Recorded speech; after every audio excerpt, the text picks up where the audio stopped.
మిత్రులారా, ఈరోజు 88వ రోజు ఆదోని జిల్లా జేఏసీ వారు చేపట్టినటువంటి రిలే నిరాహార దీక్షలో పెద్దారివాణం మండలం సాధన కమిటీ తరఫున జేఏసీ కోరిక మేరకు మేము పాల్గొంటున్నాము. ఈ అవకాశం ఇచ్చినట్టు వారికి ధన్యవాదాలు తెలుపుకుంటూ ఇది మా బాధ్యతగా కూడా మేము గుర్తిస్తున్నాం. ముఖ్యంగా ఇప్పుడు మనకు రెండు అంశాలు చాలా చర్చనీయాంశాలుగా మారినాయి. ఒకటి, జిల్లా కోసం గత 3 నెలలుగా ఉద్యమాలు చేస్తుంటే ఈ ప్రాంతంలో ముఖ్యమంత్రి గారు అసలు ఆదోనిలోనే ఆ కార్యక్రమం చెప్పాల్సిన అవసరం అయితే ఉంది. మరి దాన్ని ఎన్నూరుకు ఎందుకు మార్చుకున్నారు అనేటువంటిది కూడా చర్చనీయాంశంగానే చూడాల్సిన పరిస్థితి ఉంది. ఎన్నూరులో మాకు జిల్లా కావాలనేటువంటి ఒక శిబిరాన్ని ప్రోత్సహించినటువంటి స్థానిక ఎమ్మెల్యే గారి ఒత్తిళ్లకు లొంగి అక్కడ పెట్టారా, లేకపోతే ఆదోని జిల్లా కోరుతున్నటువంటి ప్రజల యొక్క ఈ పోరాటాన్ని ఎట్లా తట్టుకోవాలా, దీన్ని ఎట్లా మనం విడదీయాలనే ఉద్దేశంతో పెట్టారనేటువంటిది కూడా మనకు ప్రశ్నార్థంగా మారడం కాకుండా అనుమానాలు కూడా రేకెత్తిస్తూ ఉంది. మరీ ముఖ్యంగా జేఏసీ నాయకులకు జిల్లా స్థాయి ఎస్పీ గారు మీకు అనుమతి ఇప్పిస్తాను అని చెప్పేసి తీసుకుని మరి అదేదో ముద్దాయిల మాదిరి వాళ్ళని టీటోన్ పోలీస్ స్టేషన్ నుంచి నెల్లూరు తీసుకుపోయి 2-3 స్టేషన్ తిప్పి రూరల్ పోలీస్ స్టేషన్లో కూర్చోబెట్టినది ఖచ్చితంగా దీని వెనకాల జిల్లా కోరికను అణచడానికి వాళ్ళు ప్రయత్నించినట్లు నిరూపించబడింది సార్. కాబట్టి దీన్ని మేము యుక్తకంఠతో ఖండిస్తున్నాం. అదేవిధంగా చొరబడి పోయి నినాదాలు చేసిన విద్యార్థులను, అదేవిధంగా ఒక దివ్యాంగుడు, ఒక మహిళ అయినటువంటి సుందరమ్మ గారు సభకు పోయి వాళ్ళ యొక్క కోరికను చెప్పాలనే టైంలో వాళ్ళను అమానుషంగా నిర్బంధించడమే కాకుండా జెండా చూపినటువంటి కమత వెంకటేష్ గారిని తమాషా చేస్తున్నావా, కూర్చో, మాకేం తెలియదా అని గద్దిరించినటువంటి ముఖ్యమంత్రి విషయాన్ని బట్టి చూస్తుంటే ఇదంతా కూడా ఎటువంటి మాకు అపోజిషన్ లేకుండా చూడమని పోలీసులకు ఇన్స్ట్రక్షన్ ఇచ్చినట్లు, ఆ పోలీసుల వైఫల్యం చెందకే ముఖ్యమంత్రిగా రెచ్చిపోయినట్టు తెలుస్తుంది. ఇక్కడ నేను విజ్ఞతతో మనవి చేస్తున్నా, చంద్రబాబు నాయుడు గారు ముఖ్యమంత్రిగా ఉన్నప్పుడు గతంలో కూడా చాలామంది తెలిసి ఉంటుంది, హైదరాబాద్ నగరంలో బిల్ క్లింటన్ గారిని ఆహ్వానించినారు. అప్పుడు ఏం చేశారో తెలుసా మీకు? హైదరాబాద్ నగరం ఉన్న బిచ్చగాళ్ళంతా తీసుకుపోయి ఎక్కడో పెట్టాడు. అంటే చంద్రబాబు గారికి ఎట్లా ఉంటుందన్న మనస్తత్వం, ఆయన వచ్చినప్పుడు ఎక్కడా కూడా నిరసన అనేటువంటిది కనబడకూడదు అనేటువంటి ఒక ధోరణి ఉన్నటువంటి ఆయన వ్యక్తిగత అజెండా అని నేను అనుకుంటున్నా. కాబట్టి అదే కోణంలో ఈ జిల్లా ఉద్యమాన్ని అణచడానికి ఇది ప్రజల యొక్క గొంతు కాదు, కేవలం రాజకీయ దురుద్దేశంతో చేస్తున్నటువంటి ఒక మాట కూడా రావడం అనేటువంటిది కూడా విచారించదగ్గ విషయం. 2019 నుంచి కూడా జిల్లా కోసం ఈ ప్రాంత ప్రజలు అడుగుతున్నారు. దీనికి ముఖ్యంగా అందరూ ఊహించడం కాదు, వాస్తవాల్లో బయటపడింది మన జిల్లాకు చెందిన మంత్రి టీజీ భరత్ గారి యొక్క నైజం. ఆదోని జిల్లా తప్ప వేరే అడగండి అంటే వాళ్ళ ఆదోని జిల్లా ఇవ్వకూడదు అనేటువంటి ఒక నిర్ణయానికి వచ్చినటువంటిది నిజం.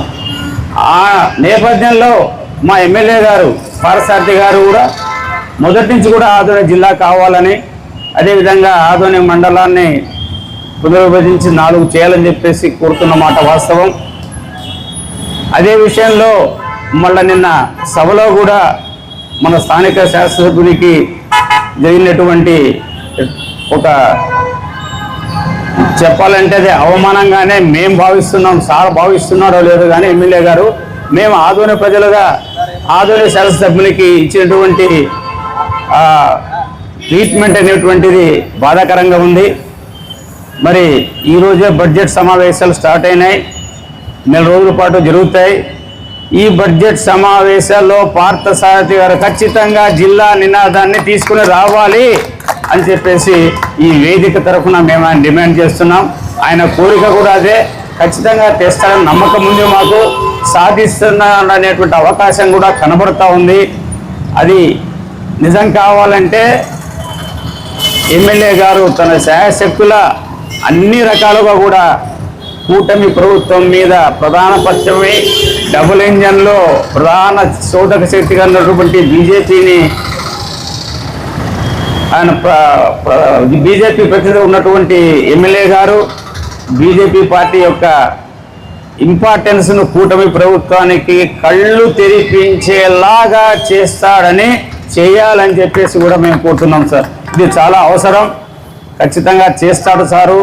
చేయకపోతే మీరు కూడా ప్రజల ముందు దోషిగా నిలబడవలసి వస్తుందని చెప్పేసి కూడా నేను పార్థసారథికి వినయపూర్వకంగా చేస్తున్నా. మీ వంతు ప్రయత్నం చాలా బాగా చేశారు. ఇదేమో సినిమాలో ఉన్న క్లైమాక్స్ సీన్ అంటారు కదా, ఇప్పుడు క్లైమాక్స్లో ఉంది సార్. ఈ క్లైమాక్స్లో మీరు ఎట్టి పరిస్థితులు కూడా వెనుక చూపకూడదు. మీ వెంట ప్రజలు ఉన్నారు. ఇంతకుముందు మాట్లాడిన వక్తలు మాటను నేను మళ్ళీ ఇంకోసారి చెప్పాల్సిన అవసరం ఉంది మీడియా ముందు.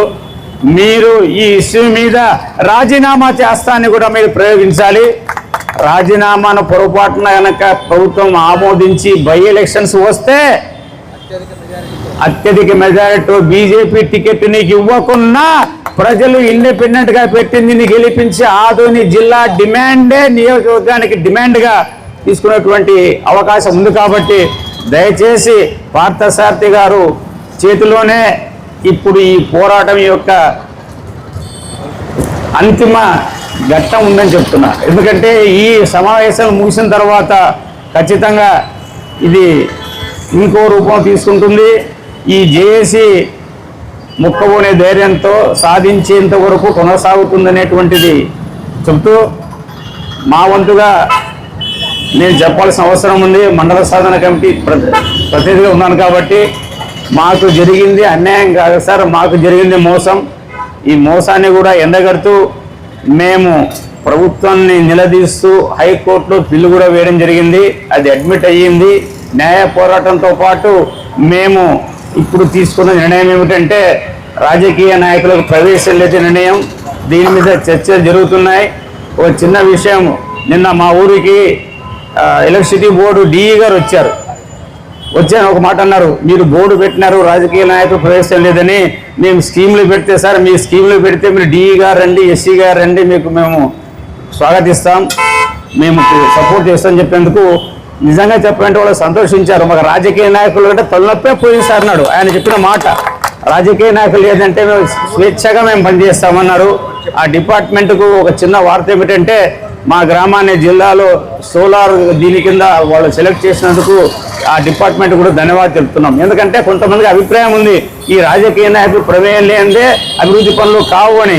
రాజకీయ నాయకులు ప్రమేయం లేకుంటేనే సాఫీగా పనులు జరుగుతాయనేటువంటిది నిన్న నిరూపించబడింది.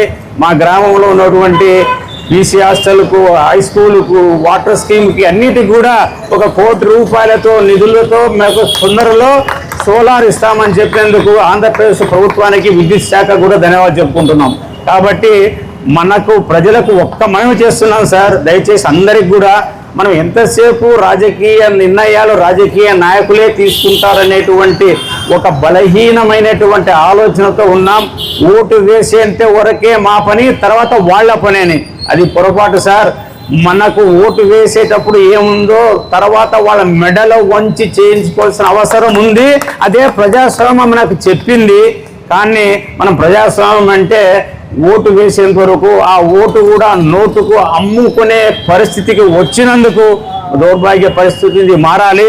ఇది ఆదోని జిల్లా జేఏసీ ఈ ప్రాంతంలో పరిస్థితి మారుస్తుంది.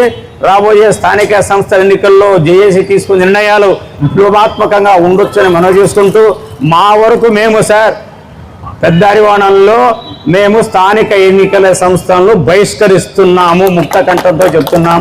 అది వేరే గ్రామాలు వేరే మున్సిపాలిటీలకు సాధ్యం అసాధ్యం, కానీ మాకైతే ఆదోని జిల్లా డిమాండ్గా ఉంది. పెద్దారివాణం మండలం డిమాండ్గా కాదు సార్, మాకు ఆత్మగౌరవ సమస్యగా మారిందని చెప్పి సవినయంగా అందరికీ మన సభ్య సమాజానికి, ఎందుకంటే మాకు ఇచ్చి దాన్ని మాయం చేయడం, దాని వెనకాల చట్ట ఉల్లంఘన చేయడం. దీంతోపాటు మాకు చిన్న వార్త ఏమిటంటే, మన అనగాన సత్యసాయి ప్రసాద్ కూడా ఏదో అన్నట్టు అనధికార వార్తలే మాకు తెలిసాయి. ఆయన ఏమన్నాడంట, పెద్ద మండలం క్యాన్సిల్ చేసింది, అది పొరపాటు అయింది, ఇస్తామని అన్నాడంట. అన్ని అంటలే ఉన్నాయి, కానీ అది వాస్తవం అవుతుందని ఆలోచిస్తున్నాం.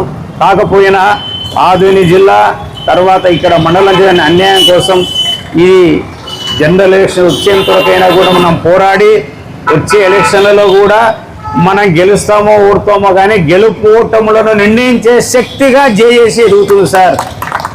కానీ అవకాశం ఉంటే జేఏసీ కనుక ప్రయత్నం చేస్తే 2029 ఎన్నికల్లో మనము అన్ని నియోజకవర్గాలతో పాటు కర్నూలు పార్లమెంటు కూడా పోటీ చేసే అవకాశం. కానీ ఇప్పటి నుంచి సన్నద్ధం కావాలా, ఇప్పటి నుంచి సన్నద్ధమైతే ఖచ్చితంగా సాధ్యమవుతుంది. అది మనం ఒక రాష్ట్రం సాధించిన తెలంగాణ ఉద్యమాన్ని మనము దృష్టిలో తీసుకుంటే మనకు ఈ కర్నూలు పార్లమెంటు పరిధిలో మనకున్న 5 నియోజకవర్గాల్లో పట్టు ఉంది. మనం ఈ శిబిరానికి పరిమితం కాకుండా కేవలం గ్రామాలు తిరగాల్సిన అవసరం ఉంది. అది ఖచ్చితంగా సాధ్యమయ్యేటువంటి కార్యాచరణను రూపొందించే అవకాశం ఉంది. కాబట్టి ఇక్కడ రాజకీయ పార్టీలకు అతీతంగా జేఏసీ ఒక ప్రజాశక్తిగానే ముందు పోవాలి. ప్రజలే మాకు నిర్ణేతలు అని చెప్పేసి ప్రజా రాజకీయాలతో ముందుకు పోతే ఆదోనిలో ఖచ్చితంగా ఒక విప్లవాత్మకమైన మార్పుకు మనము నాంది పలుకుతామని, పలికే అవకాశం ప్రభుత్వం మాకు కల్పించిందని, ఆ లోపు కనుక కళ్ళు తెరిచి వాళ్ళు ఇవ్వగలిగితే వాళ్ళ పార్టీలు వాళ్ళ ఎన్నికలు సజావుగా జరుగుతాయని చెప్పి మనం చేసుకుంటూ మరొక్కసారి ఆదోని ప్రాంతంతో పాటు 5 నియోజకవర్గాల ప్రజల యొక్క ఆగ్రహ జ్వాలలకు గురి కాకముందే పాలకపక్షం దిగిరావాలి. ప్రతిపక్షం కూడా సవాలు విసురుతూ వాళ్ళు తీర్మానం చేసి వాళ్ళు చెప్తున్నారు నాయకులుగా, మేము కోరితే జగన్మోహన్ రెడ్డి గారు మీరు ఒక రాజకీయ తీర్మానం చేయండి, ఆదోని జిల్లా చేస్తామని, ఆదోని మండలం పునరుద్ధరణ చేస్తా అని చెప్పేసి అది ఏ రకంగా కూడా ఒక రోడ్ మ్యాప్ ఇవ్వాలని చెప్పేసి నేను వైసీపీ నాయకులు మాకు ఇచ్చిన మద్దతుతో పాటు జగన్మోహన్ రెడ్డి గారిని ప్రత్యేకంగా కోరుతున్నాం. సార్, మీరు ఈ ఉమ్మడి జిల్లాను గతంలో చేసిన పొరపాటును దిద్దుకొని 3 జిల్లాలుగా ఏ నియోజకవర్గాలతో ప్రకటిస్తారో మీరు స్వచ్ఛందంగా ప్రకటిస్తే మీకు కూడా ప్రజలు తిరిగి అవకాశం ఇచ్చేటువంటి ఛాన్సెస్ ఉన్నాయని చెప్పేసి కూడా వినయపూర్వకంగా మేము జగన్మోహన్ రెడ్డికి మనం చేస్తున్నాము.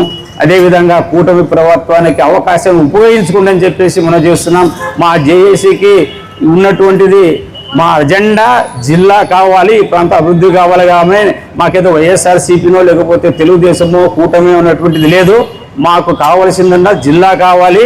జిల్లా అజెండానే మాకు రాజకీయ అజెండాగా ఈ ప్రాంతంలో ముందుకు పోతుందని చెప్పేసి నేను మనవి చేసుకుంటూ ఈ అవకాశం ఇచ్చినటువంటి అందరికీ కూడా ధన్యవాదాలు తెలుపుకుంటూ ఇంతటితో నమ్ముతున్నాను. కావాలి కావాలి కావాలి కావాలి కావాలి కావాలి నిధులు నీళ్లు కావాలంటే మూతపడిన పరిశ్రమలు రావాలంటే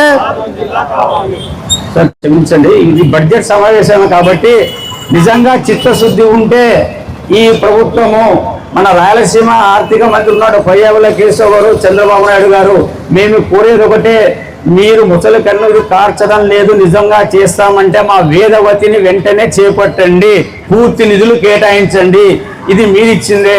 అదేవిధంగా ఆర్డీఎస్ని ఇవ్వండి, పులికరక సామర్థ్యాన్ని పెంచుతామన్నావు. మొన్న కూడా నేను చెప్పావు, కర్నూలులో అన్ని మాటలు చెప్పారు.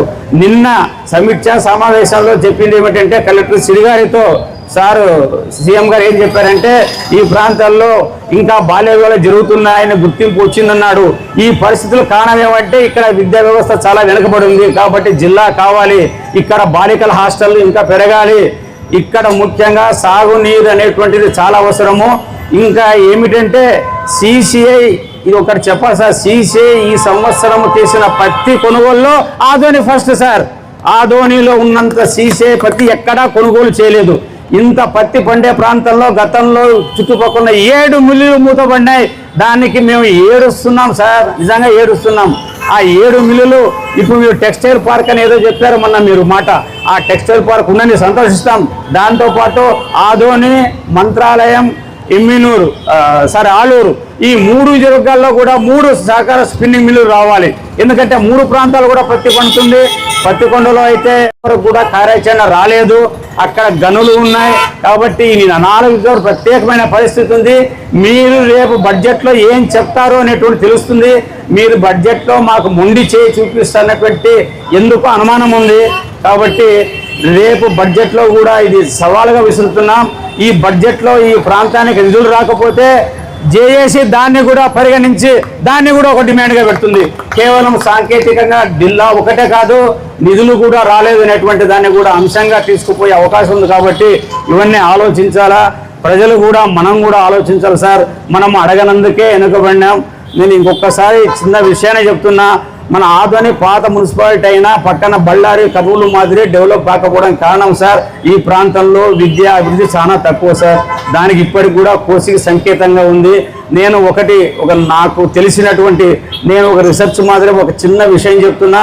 ఆదోనిలో విద్యా వైద్యం ఇవ్వడం కారణము ఇక్కడ క్రిస్టియన్ మిషన్స్ రాకపోవడమే సార్. ఇదొక్కటి బాగా ఆలోచించండి. నేను సత్యంగానే చెప్తున్నా, బళ్ళారి, కర్నూలులో క్రిస్టియన్ మిషన్స్ ద్వారానే అక్కడ వైద్యశాలలు, విద్యాలు వచ్చాయి. మీరు బెంగళూరు పోండి, బాల్డివిన్ ఉంది, బళ్ళారి పోండి, వాడ్లా స్కూల్ ఉంది. ఈ ఊర్లో ఒక్కటి కూడా లేదు సార్. కారణాలు ఏమో తెలియదు, కానీ ఎవరైనా పిహెచ్డి చేసేవాళ్ళు ఉంటే ఇది ఒక మంచి అంశం. ఆదోని పాత మున్సిపాలిటీ అయినా అభివృద్ధికి వెనకపడడానికి కారణము విద్యా రంగమే చాలా ప్రధానమైన కారణము. ఇక్కడ ఉన్న వాళ్ళందరూ కూడా శ్రమదోపిడీ చేస్తూ కూలీలుగానే అప్పుడు మన పూర్వీకులను పరిమితం చేశారు. కాబట్టి జరిగిన అన్యాయానికి ఏదో మెరుగైన కారణము. అభివృద్ధి చెందాలంటే జిల్లా కేంద్రం కావాల్సిందే. కాబట్టి ఈ అంశాలన్నీ కూడా జేఏసీ తీసుకొని జిల్లాకే పరిమితం కాకుండా ఈ ప్రాంత అభివృద్ధి కూడా జేఏసీ అజెండాలో పెట్టాలని చెప్పేసి నా యొక్క వ్యక్తిగత అభిప్రాయంగా జేఏసీకి మనవి చేసుకుంటూ ముగిస్తున్నా. Thank you.